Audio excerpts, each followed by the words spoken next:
வீரராகவன் அவர் பாடியதான் பெரும் பெரும் பாடல்கள். அவர் யாழ்ப்பாணம் என்று மன்னனை வென்று யாழ்ப்பாண நகரம் அந்தக கவி வீரராகவனுக்கு என்ற பட்டயம் எழுதி வைத்திருந்தார்கள். அப்பேற்பட்ட செப்பு பட்டயத்தெல்லாம் யாழ்ப்பாண நூலகத்தில் இருந்தது. தமிழர் வரலாறு அதுவும் ஒரு நாள் எரிக்கப்பட்டது. எழும்பூர் நூலகம் எரிக்கப்பட்டது. இதெல்லாம் ஒரு கதை.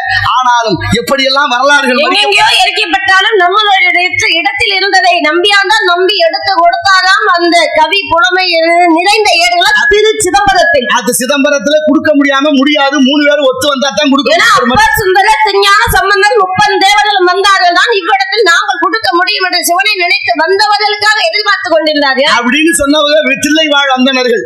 ராஜராஜ சோழர் என்ன செஞ்சா? அந்த 3 பேரை 4 பேரை ஐயா உங்ககிட்ட மட்டும் தான் விநாயகர் பேசுறாரு. அவர்கிட்ட கேட்டு சொல்லு இந்த தேவாரம் எல்லாம் எங்க இருக்குது அப்படின்னு அவர் அருள்மொழி மர்மனே கேட்டாராம். அவர் சொன்னதுக்கு அப்புறம் தில்லையில போய் எடுத்துட்டு வர்றது அங்க மறுப்பு இருக்கு. போக முடியல, கொடுக்க மாட்டேங்க.